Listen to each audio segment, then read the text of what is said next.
Garzégur, Ndolo, Nam, Limete, Massété, Lemba, Kimoita, Kinga-Togo et enfin nous allons arriver à Kassandou.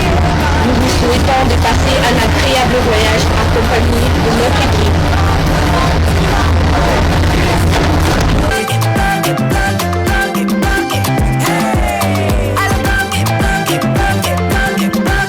Killing ya Congo.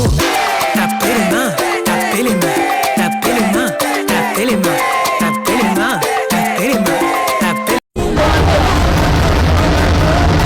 Bienvenue à bord du train express Kia Kiro. Il est 12h33 heure de Kinshasa.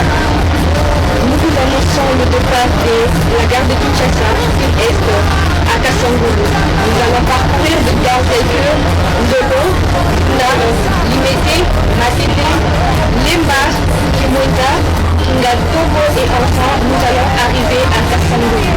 Nous vous souhaitons de passer un agréable voyage accompagné de notre équipe.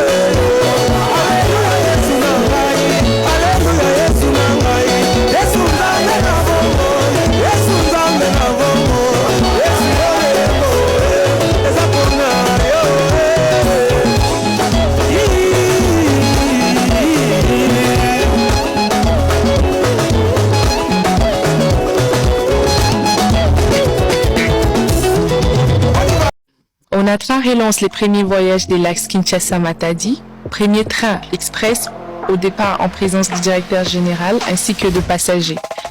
Tout cela a un prix imbattable, $25 pour la première classe et $50 pour la classe de luxe. Vitesse, confort, sécurité, le luxe à moindre coût.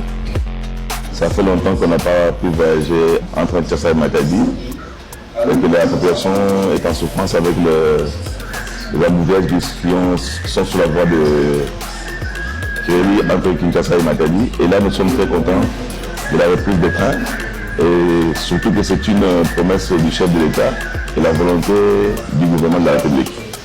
La valeur réelle de notre pays, maintenant ça commence parce que nous avons recommencé le chemin de fer.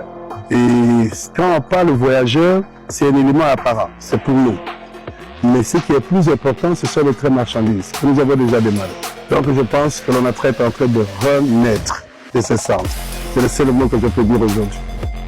Le train a bel et bien quitté la gare centrale à 7h44.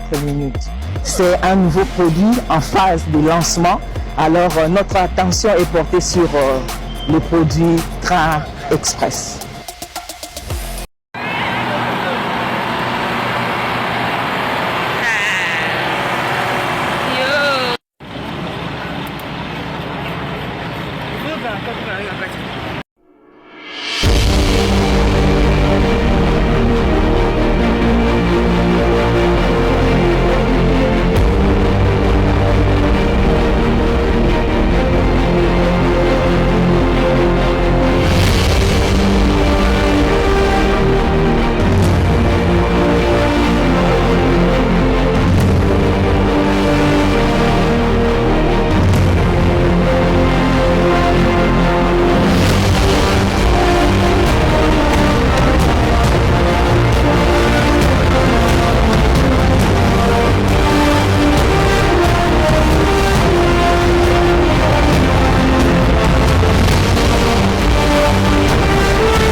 Encore une fois.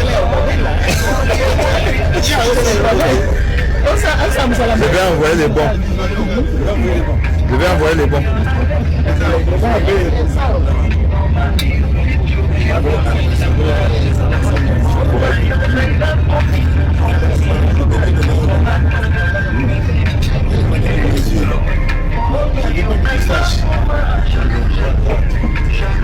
Jean-Marie Kassamba. C'est lui.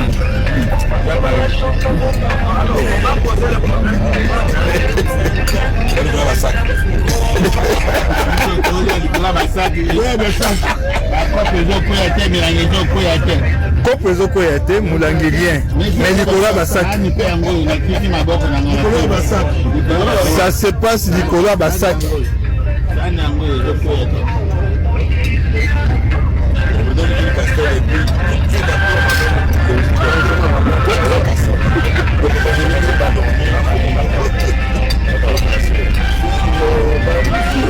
Nicolas Bassak, hein? Oh, Bassak au Gobomabad. À toute aisance.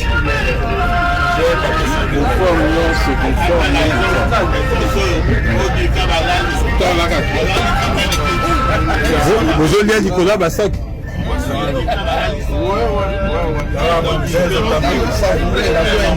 Non, mais Bougakit, vraiment. Il peut prendre toutes les positions. Karine mange. Karine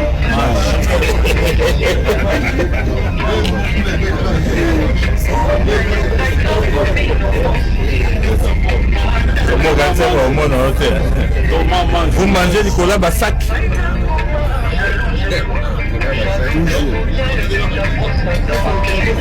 Ça se passe Nicolas Bassak. Oh Bassak, il va aller pour mon pote.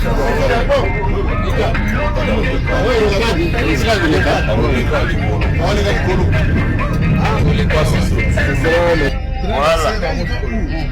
Ne dis plus Nicolas Bassak. Hein. Nous on marche Nicolas Bassak, on mange Nicolas Bassak.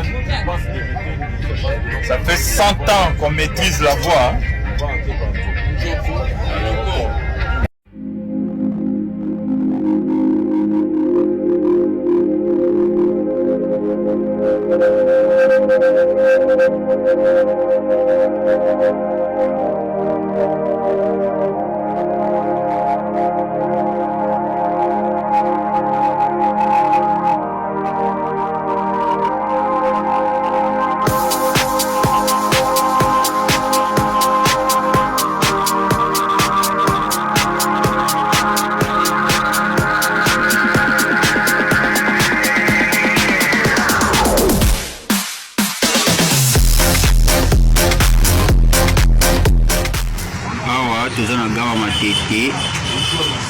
Kesi yango yo bato basombaki babillet te bango baosomba deja babillet na bango siko na ntongo mpo bamata express bakenda bao Matadi. MLP toujours bulo yango yo papa relance omoni makambo na yo yango ekomofuta déjà seke ya malamu eza bango nde tembe Wizani chef train. Ah, toza to boy kitoko boy. Toza la carte train express la ram Kiro ex Aruse. Moni Randa Sika. Félicitations le monde est chef de l'état.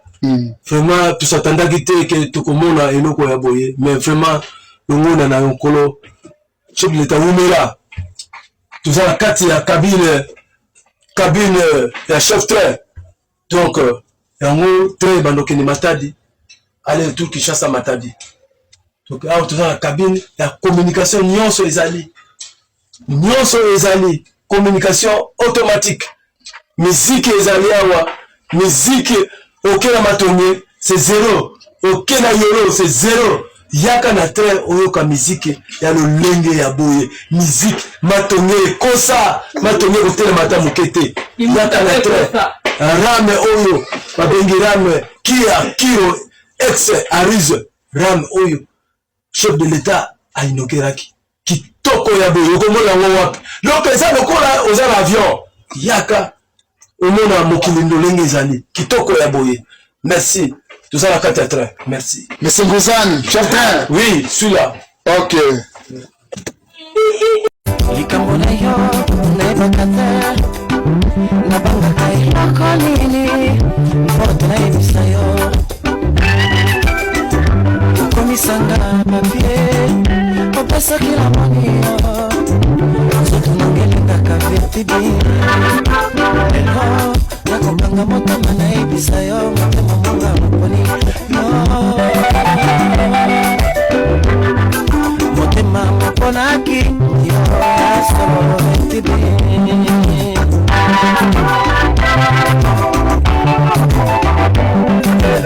namona yo na manananga ndena kwene vanune wasio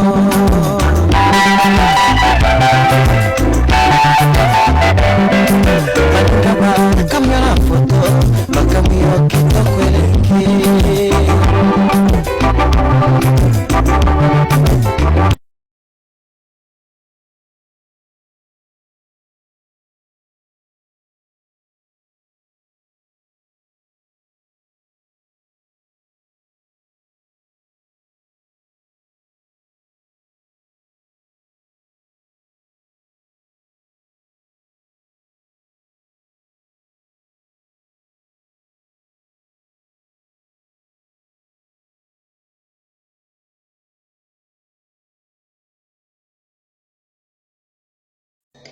bando kona tra bavandi nayebi te mpona kokosa mokonzi ya mboka to mpona nayebi te bazwi basaki ya zelo ya ndeko na ngai bato babongisi pembe na rai bavandisi mabende wana boye soko olenge bambula makasi ebeti soko train wabi ozwa baswa biza trame koleka na bamuvuma wana tokotanga bibembe na bibembe wana bosi ekosalamaka un jour ministre ya transport kozala responsable bandeko onata bokozala responsable quand le diable essaye de m'intimider nalinga naloba eloko moko omoni yo nakoningisa o nakokuka yo Bemba. Monsieur Jean-Pierre Bemba, ministre ya transport. tozomona yo mingi tango makambo ekomaki ya mboka eza na pasi barebele bazo atake okoma Kinshasa. Nous avons vu Bemba mobiliser de jeunes. Bemba azotambola partout aza komobilize alati na bande moko ya rouge awa okomaki okoya capitaine ere moko bozotambola nazomona baministre ebele bakangi bana ngai bacapitaine to banani ekomaki lokola mode de vie. Mais na minute oyo bato nyonso balongola yango apparemment guerre esila na este nyonso ezonga normal. Monsieur Jean-Pierre Bemba ozalaki actif mingi na dossier ya recrutement ya bajeune po bakota na armée. Bien que ezalaki mosala na yo te, mais lokola politique vous vous êtes donné le luxe ya okende kosangisaka bato. Cette sensibilisation ça passe. Ok. Mais ce qu'on distingue la sensibilisation, héritier, je t'appelle pour que tu me montres ces histoires. Ceux qui ozalaki ont excellé pour na makambo ko recruter bato. Bon makambo ya rai. Ah, précieux me manque, héritier rêve. Likambu ya barai yo tuza koluba. Makambo ya rai zoluba. Donc l'état ke ko somba ba train na libanda. Bolobi ke ba train kuya. Image ya vidéo est plus intéressante. Je suis tout à fait d'accord. Et qui ne m'a pas dit, 12 000 ou 30 000 francs. Je suis tout à fait d'accord. Parce que ils ont réduit le pouvoir d'achat d'abord, ils ont comme bien. Voilà. Mais ils ont soulagé peu parce que déjà, bon, ils ont dit, au Kénémata, de 30, 40 000 francs. Voilà. Si on va te foutre à 12 000 ou 15 000 francs, la réserve, c'est quelque chose de bien. De la pouvoir d'achat, gagner quelque chose de plus. Ok. Mais étant nini train kotambola, est-ce que Bemba dit d'abord Makambo? Pourquoi Bemba a excellé dans le transport? Depuis à Kotaka, Bemba a excellé dans le transport. On n'a pas placé un homme qu'il faut à la place qu'il faut. Est-ce qu'il y a une compatibilité par rapport à Bemba à la place? Qu'est-ce qui se passe? Parce que je ne vois pas Bemba, je ne sens pas Bemba. Bemba de la défense. Non, je ne vois pas. La défense, quand même, moi, écho à Bemba Zalaki. Mais le niveau de transport, dans le Bemba. Peut-être que Bemba n'a permis de conduire. Mais la nyonso makambotali banzela makambotali transport na biso ezala transport aérien ezala fluvial kutu na nzela ya mai ndeko lobate ngano toza bato ya Équateur tala bato ne ba kufa na mai voilà ozata na idée bazoki mesure moko ya makambotali ba gilet bato ba voyagaka balata ba gilet ya sauvetage mais bato ba kufa mikolo nyonso Bemba depuis à côté na ministère ya transport échec na eza remarquable ça il faut qu'on se le dise. Mais il a été reconduit dans le même ministère. Bazong si Bemba dans le ministère à transport pour Nanine, pour exceller Nanine, alors que Bemba complètement, lamentablement échoué dans le ministère. Batre en les ali koya, mais kotambo na rai nini. La condition condition. Ça non. Franchement. Mais Jean-Pierre Bemba est fier d'être ministre des Transports dans un pays comme ça. Bon, le bateau hérité, mais pas. Moi, que je s'est dégradé du jour au lendemain. Et donc, pourquoi le gouvernement bandini qu'on reconduit, Bemba confiance, le ministère, on pouvait l'envoyer ailleurs. Sauf qu'on a toujours la confiance en chef de l'État, on pouvait le mettre ailleurs, mais pas dans le transport. Parce que Bemba a montré ses limites. Je dis et je le répète, à mon avis, Bemba a montré ses limites. Il a excellé dans le recrutement à Batou. Bajel Bakota en armée. Apparemment, il faut tirer à côté armée. Place à zo exceller minginde yangoana. Mais na makamotali transport, naza na esengo ya kolobate que Bemba a reçu dans cette histoire-là. Je suis totalement déçu, moi. Je ne sais pas si on va congolais. Bonjour la nation, bonjour en direct, bonjour la Facebook. Mettez aussi votre point de vue. Écrivez-nous pour nous rassurer si vous êtes d'accord. Mais Ngana pensait que Bemba, dans le ministère des Transports, il a complètement lamentablement échoué. Bemba zone l'exabiso tant dans le ministère des Transports. Alors ça est l'autre. Bon, le ministère, mais la transport est l'autre. C'est vraiment grave. On va parler de l'Assemblée nationale.